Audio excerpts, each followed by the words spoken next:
প্রত্যাশা তো সবসময় পজিটিভই থাকবে, যেহেতু বাংলাদেশ টিম ওয়ার্ল্ড কাপে খেলতে যাচ্ছে। আমরা অফ দ্য রেকর্ডে অনেক সময় আলাপ আলোচনা করছিলাম যে আলোচনা সমালোচনা হবেই টিম নিয়ে, বাট আপনি যদি লাস্ট 2 বছরে দেখেন এর বাইরে কিন্তু আলটিমেটলি কোনো এদের ছাড়া কিন্তু আর টিম হয় নাই। কেউ ইনজুরিতে পড়েছে, তার রিপ্লেসমেন্টটা হয়তো এদের মধ্যেই এসেছে, আবার যারা ইনজুরি থেকে যারা ফিরে এসেছে তাদেরকে বাদ দিয়ে আবার হয়তো সেই জায়গাটা নিয়েছে।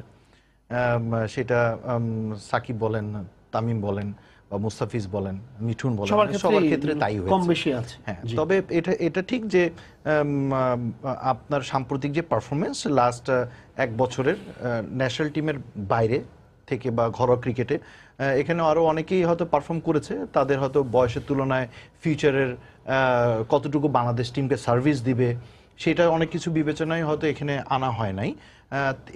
আবার এটাও বলা ভালো যে কিছু ভালো ভালো প্লেয়ার আমরা দেখেছি বিপিএলে যারা খুবই ভালো পারফরমেন্স করেছে, তারাও কিন্তু নজরদারির মধ্যে আছে এবং 15 জনের বাইরে আরও 2টো প্লেয়ার আপনার আয়ারল্যান্ডের নিয়েছে।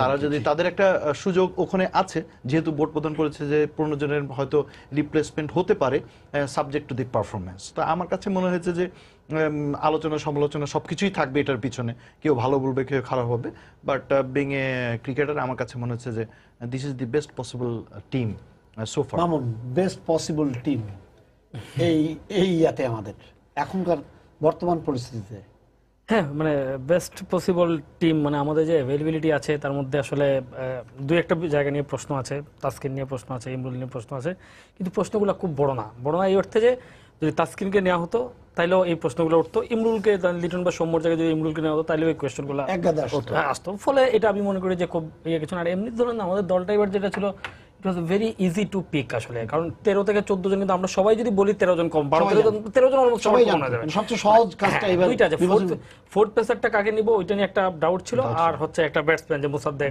এবং ওই জায়গায় যে ইয়াসির রাব্বি এরকম যে আরেকজন এক্সট্রা ব্যাটসম্যান, ফলে এটা নিয়ে আসলে খুব বেশি মানে প্রশ্ন ছিল না। এখন কোয়েশ্চেন হচ্ছে যে যখন এরকম দল নিয়ে প্রশ্ন থাকে না তখন মোটামুটি সবাই ধরে নিই এটাই আমাদের সর্বোচ্চ সামর্থ্যের দল, এবং তখনই প্রশ্ন আসে আমাদের সর্বোচ্চ সামর্থ্যের দলটা যথেষ্ট ভালো দল কিনা।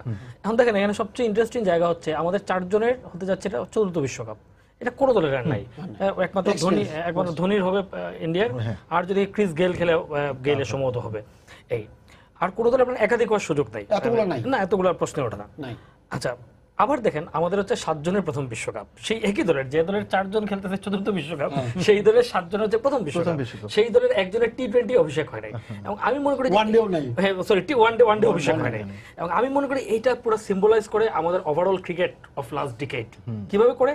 তার মানে আমাদের যে 2006 সালের যে জেনারেশনটা 2005-06 এর মানে যে তামিম, সাকিব, মুশফিক, রিয়াদ এবং তাদের সঙ্গে একটু আগে যদিও মাশরাফি, এইটার পরে যে 10 বছর যে আসলে ব্যারেন পিরিয়ড ছিল, এটা কিন্তু এই 7 জনের চান্স পাওয়ার মধ্যে দিয়ে নতুন প্রমাণ করে। এই জন্য প্রমাণ করে যে এর পরের 10 বছরে আসলে কেউ এসে এস্টাবলিশ হতে পারেনি, এবং এই এস্টাবলিশ না হওয়াটা যে একটা ভ্যাকুয়াম, সেই ভ্যাকুয়ামের ফল হচ্ছে 7 জন নতুন প্লেয়ার। এখন 7 জন যখন নতুন প্লেয়ার থাকবে, তারা অন এন্ড অফ বাংলাদেশ দলে খেলেছে 2 বছর, তো ওয়ার্ল্ড কাপের মতো জায়গায় যখন নতুন, তখন কিন্তু এই প্রশ্নটা আসে যে আসলে আমরা যেমন আমাদের দলটাকে আমরা অভিজ্ঞ বলবো না অনভিজ্ঞ বলবো, এটা নিয়ে কিন্তু ইন্টারন্যাশনাল মিডিয়া কনফিউজড হয়ে যাবে যে এরকম কন্ট্রাস্ট কেন হয়। এই জায়গাটা আমি মনে করি খুব গুরুত্বপূর্ণ, এবং এই জায়গাটা আসলে আমাদের ক্রিকেটকে যেমন একই সঙ্গে আমাদের ক্রিকেটের মাঝখানে শূন্যতাকে প্রমাণ করে। এবং আরেকটা মজার জিনিস হচ্ছে যে দেখেন আমাদের ক্রিকেটে মানে ওয়ানডে ক্রিকেটে আমরা কিন্তু ভালো করছি গত কয়েক বছর ধরে, এবং এই ভালো করার পিছনে কিন্তু অনেকগুলো ভেরিয়েবলস কাজ করেছে, যেগুলো সব আসলে আমাদের ফরে কাজ করে। কীরকম আমাদের ফরে কাজ করে, যে আমরা ওয়ানডে ক্রিকেটটাকে যেরকম সিরিয়াসলি এখন নেই, এটা আসলে পৃথিবীর কোনো দেশ এখন ওয়ানডে ক্রিকেটের প্রতি অত সিরিয়াস না, কারণ টি20 কাম, আইপিএল, বিগ ব্যাশ এগুলো অনেক গুরুত্বপূর্ণ হয়ে গেছে। আমরাও বিপিএল খেলি বটে, কিন্তু যেহেতু আমাদের ক্রিকেট স্ট্রাকচারটা স্ট্রাকচারালি ওয়ানডে বেস, এবং হচ্ছে আমরা এটাতে সফল হই, ফলে এটাকে আমরা ধরে রাখারও আমরা খুব চেষ্টা করি। এবং এই জন্য আপনি দেখবেন আমরা যে জিতি, আমরা যে গত 2 বছর আমাদের পারফরমেন্স কিন্তু অনেক ভালো, আমরা যেভাবেই দেখি না কেন, আমরা 3টা-4টা টুর্নামেন্টের ফাইনাল খেলেছি, এশিয়া কাপ এবং নিরাজ ট্রফির ফাইনাল খুবই ভালো, চ্যাম্পিয়ন্স ট্রফিতে আমরা সেমিফাইনালে উঠেছি, এই সব কিছু মিলে কিন্তু আমাদের খুব পারফরমেন্স ভালো হচ্ছে। আমাদের ওয়ানডে ওরিয়েন্টেশন প্লেয়ারদের ওই পার্টিকুলার ফরম্যাটে প্লেয়ারদের দক্ষতা, এবং এই দক্ষতাটা আমাদের সঙ্গে যায়, এই অর্থে যায় যে টি-20 খেলাটা হচ্ছে অনেক বেশি পাওয়ার বেস, আমাদের পাওয়ার নাই, আর টেস্টটা হচ্ছে অনেক বেশি স্কিল, মানে অনেক বেশি যে ধৈর্য, যেটা আসলে আমাদের নাই। আমাদের আসলে সবকিছু একটু করে আছে। ওয়ান ডে বেস ক্রিকেট হয়ে আমাদের প্লেয়ারদের অলরাউন্ডার হওয়ার টেন্ডেন্সি অনেক বেশি। আপনি দেখবেন যে সবাই কিন্তু ওই 4 ওভার 5 ওভার বল করতে পারে, এবং এগুলো কাজে লাগে। যেমন মোসাদ্দেক ইংল্যান্ডে একটা ইনিংসে কিন্তু যেটা তার কাজে লেগেছে, নিউজিল্যান্ডের সঙ্গে ম্যাচটা সম্ভবত, যে 3 উইকেট পেয়ে কিন্তু আমাদের একটা বড় ইয়ে করেছিল। তার কিন্তু ওই বোলিং এবিলিটিটা, মোসাদ্দেক যে বোলারটা আমাদের মনেই থাকে না, কিন্তু তার ওই বোলিং এবিলিটিটা কাজ করেছে।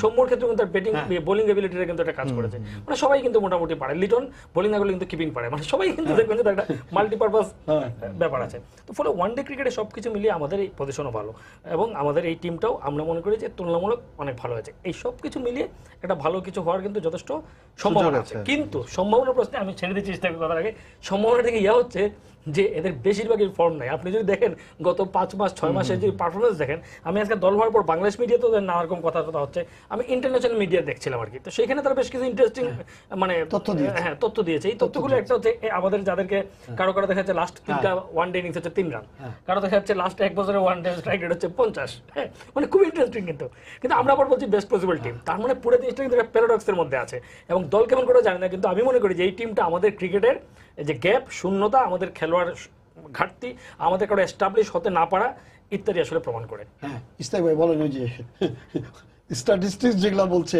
তার মধ্যে কিন্তু অনেক জিনিস ফাঁক ফোকর আছে, কিন্তু যে 11টা সেরা প্লেয়ার এখন মনে করেন যে 3 মাস ধরে তার ইয়া নেই, বা 1 বছর ধরে তার ইয়া নেই, কিন্তু আমরা ভালো করে জানি যে না, ও হয়তো যায় পারফর্ম করবে। আর আরেকটা জিনিস বলতে, শূন্যতার যে বিষয়টা আছে, 2004 থেকে 2006 সালের মধ্যে যে ইয়েগুলো আমাদের লাইন লাইটে চলে আসছে, যারা এখন পারফর্ম করছে সবচেয়ে ভালো আমাদের ইয়াতে, সেই জায়গাতে কিন্তু আমরা আর আমাদের ওই প্লেয়ারগুলো আর উঠে আসছে না।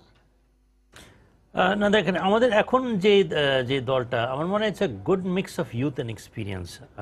যেটা মামুন প্রথমে বললো যে 7 জন বিশ্বকাপ খেলেছে, এরকম 4টা বিশ্বকাপ, তার মানে আপনি বুঝতে পারছেন যে আমাদের এক্সপিরিয়েন্সের ডেপথটা কতখানি। এবং এরা কিন্তু not saying I agree with Mamun, they are not in prolific form, কিন্তু তার থেকে বড় চিন্তা হচ্ছে আমার যে সবাই কিন্তু কিছুটা না হলেও ইনজুরি থেকে ফেরত মানে বেরিয়ে আসলো কেবলমাত্র। সবাই কিন্তু এখনো 100% ফিট কিনা মনে করেন আপনার মুশফিক রহিম, তার মাল্টিপল ইনজুরিজ ছিল, সে কতখানি fit he has not been tested. Mahmudullah রিয়াদের কিন্তু একটা ফিটনেসের ইয়ে ছিল, সাকিবও ফিটনেস থেকে বেরিয়েছে, কিন্তু আইপিএলে গিয়ে খুব একটা টেস্টেড হয়নি। তারপরে আপনার সাইফুদ্দিনও একটুখানি আপনার ইয়ে ছিল, অনেকেই মুশফিক রহিম তো ছিলই। সুতরাং what we need to expect and want যে 11 জন যেন ফিট থাকে, এটা একদম অনেক দিনের একটা কিন্তু দীর্ঘমেয়াদী একটা ট্যুর।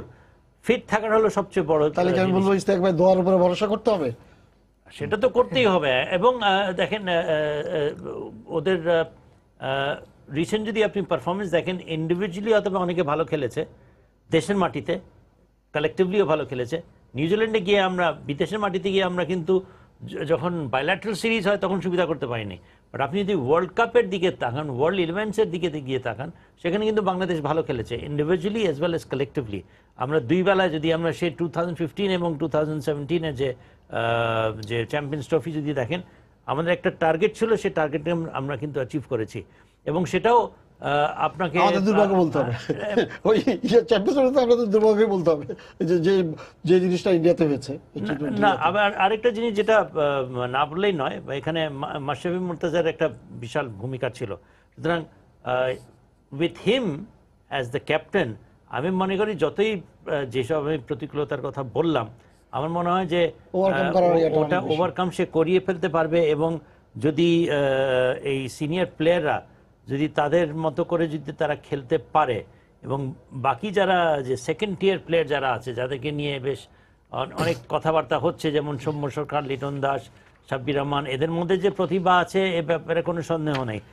যে কারণে মিনাজুল আহমেদিন নান্নুও বললো যে তাদের প্রতিভা আছে এবং তারা করেছে ইন্টারন্যাশনাল স্টেজে, যে তারা অসাধারণ কিছু কিছু পারফরমেন্সেস করেছে, যে কারণে তারা আছে এখানে। কিন্তু দুঃখজনকভাবে বলতে হয় যে ওরা কনসিস্টেন্ট না। এখন যেরকম এই যে যারা 4 জন 5 জন যারা আছে, তারাও কিন্তু ইনিশিয়ালি কনসিস্টেন্ট ছিল না, কিন্তু এখন এরা এতদিন ধরে খেলেছে, এরা কিন্তু খুব যে ইনএক্সপিরিয়েন্স তাও কিন্তু না। there have been four or five players যারা 7টা ওয়ার্ল্ড কাপ খেলেছে, তো বাকি যারা আছে তারা কিন্তু খুব একটা ইনএক্সপিরিয়েন্স না। তো বাংলাদেশ দল কিন্তু যথেষ্ট অভিজ্ঞ দল, এদের কাছ থেকে আশা করাটা আমার মনে হয় it will not be out of place to expect Bangladesh to do something well. আমি বলছি না যে আমরা একদম একবারে ফাইনালে চলে যাব, তবে যদি আমরা মানে আপনি বলছেন যে দলটা আছে আমরা যেরকম দেখছি সবকিছু হিসাব যদি করেন তাহলে এটা একটা অবশ্যই সম্মানজনক স্টেবল ইয়াতে absolutely। আমি আমার খালি এটা হচ্ছে যে ফিট যদি থাকি এবং প্লেয়াররা তাদের মতো, কারণ আপনি অন্য টিমগুলোও যদি দেখেন, আপনার কেবলমাত্র শ্রীলঙ্কা এখন একটুখানি ইসেতে আছে, West Indies has come back, England is a tremendous side, অস্ট্রেলিয়াকে তারা আমরা দেখেছি রিভাইভ করতে recently, Pakistan is a crack team, যে কোনো সময় চলে আসতে পারে, India is absolutely supreme, south আফ্রিকাকে আপনি কোনোভাবেই আপনি, সুতরাং we are playing against and Afghanistan, the biggest sensation in this world cup. সুতরাং বাংলাদেশ, আমরা নিজেদের দিকে তাকালে হবে না, অন্যান্য দেশও কিন্তু ইমপ্রুভ করছে, সুতরাং we have to play at least 4-5 steps ahead of what we have been playing।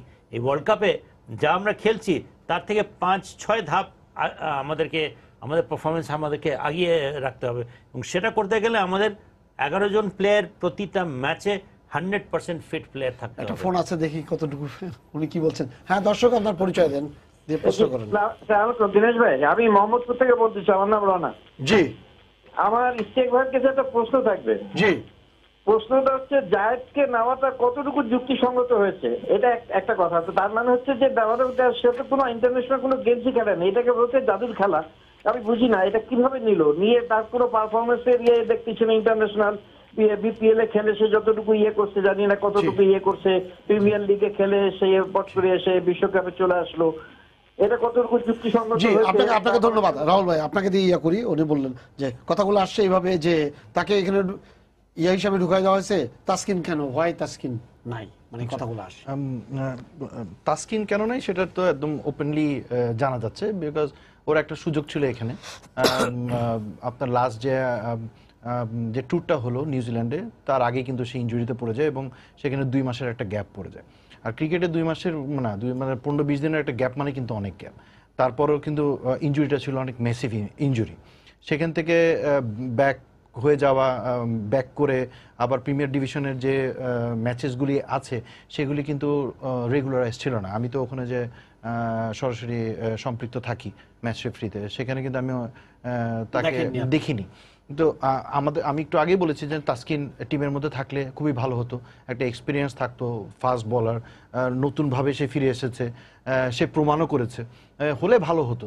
আর সেই জন্যই হয়তো জাহিদকে কিন্তু ফিফথ বলার হিসেবে বিবেচনা করা হয়েছে, বিকজ এর বাইরে কিন্তু জাহিদের আগে আপনি যদি কামরুল ইসলামের কথা বলেন, সেও কিন্তু ঠিক ওরকম পারফর্মার কিন্তু না। আপনি যদি এখানে খালেদকে যদি চিন্তা করেন, খালেদ কিন্তু অনেকটা ইয়াং, টেস্ট খেলেছে, ওয়ানডে ইন্টারন্যাশনাল কিন্তু খেলে নাই। বাট জাহিদের কিন্তু আবার এই ধরনের কিছু শর্ট ভার্সনের খেলার অভিজ্ঞতা আছে। তারপরে হলো জাহিদ দুইটা ফর্মেতেই আপনার ফোর্থ ডে বলেন আমাদের এখানে, লঙ্গার ভার্সন এবং শর্ট ভার্সনে কিন্তু সে পারফর্ম করেছে। তার কিন্তু হয়তো ফাস্ট বোলারদের বাংলাদেশের উইকেট বের করাটা খুবই টাফ, কারণ সবসময় টার্নিং উইকেট থাকে, ব্যাটসম্যানদের ফেভারে উইকেট থাকে, পেস বোলারদের কিছু করার থাকে না। সেই অনুযায়ী কিন্তু সে লাস্ট 2টা বছরে তার একটা মিডিয়াম কনসিস্টেন্সি পারফরমেন্স ছিল, সেই জন্যই কিন্তু তাকে ফিফথ বলার হিসেবেই গণ্য করা হয়েছে। কি কারণে? কারণ লং ট্যুর, এর মধ্যে আয়ারল্যান্ড সিরিজও আছে, কেউ যদি ইনজুরির পরে সেখানে তার রিপ্লেসমেন্টটা যাতে করে হয়তো আপনার চলে আসতে পারে, সেই হিসাবে এই জায়গায় যেটা বলছে যে মামুন, আপনি কি বলছেন? উনি যেটা বলছেন তার সাথে তাসকিনের বিষয়টা। হ্যাঁ দেখেন, মানে তাসকিনের বিষয়টা হচ্ছে, তাসকিন লাস্ট খেলেছে, আমাদের নির্বাচক যদি আজকে ভুল করে বলেছেন যে 1917 সালে স্লিপ অফ টাং ছিল, অনেকে করছে 2017 সালে। তারপর মাঝখানে কিন্তু তাসকিন অনেকদিন বাইরে ছিলেন এবং আমরা কেউ আসলে ইনি যে ছিলেন না এই নিয়ে কারো কোনো প্রশ্ন ছিল না। এবার প্রশ্নটা উঠেছে কারণ বিপিএল এ ভালো করেছে।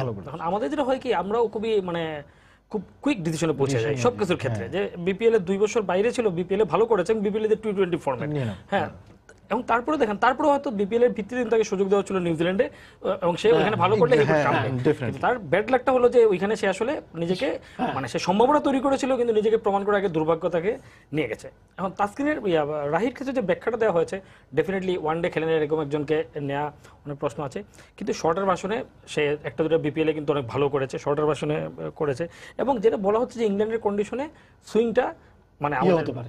কাজে লাগতে পারে, এবং তার সুইং এর দিক থেকে গুরুত্ব আছে। হয় কি দল আসলে নানাভাবে তৈরি হয়, আমরা বাইরে থেকে অনেক কথা বলতে পারি, যারা টিমের ভিতরে কাছ থেকে দেখে তাদের অনেক কিছু, যেমন দেখেন একজন তো ফর্ম নাই কিন্তু তারা হয়তো নেটে দেখছে যে সে অনেক বেশি ফোকাস, এবং তখন হচ্ছে কি দুইজনের মধ্যে হয়তো তারা ওইদিকে যাচ্ছে, অনেকগুলো ইকুয়েশন বা অপোনেন্টের স্টাডি করে করা হয়। তো আমরা বাইরে থেকে তো মোটা থেকে শুধু পারফরমেন্স দিয়ে দেখি, ফলে আমাদের একটু ভ্রান্তি হতে পারে। এই জন্য যারা করে, এবং যেহেতু গালফ অফ ডিফারেন্স না, এই জন্য তাদের একটা এই প্রত্যেকটা টিমের সাথে আমার কাছে খেলবো, তার সাথেই একটা জায়গা আমার কাছে ব্যাপার আছে যে তাসকিনকে মানে জিনিসটা যেটা হয়েছে কি, যেহেতু দেখেন এইবার কিন্তু দল ঘোষণা মানে সবকিছু এত গোলমেলে না, এবং আইসিসি নিজেও একটা বিরাট গোলমাল যে দল কিন্তু 23 এপ্রিলের মধ্যে ঘোষণা করতে হবে।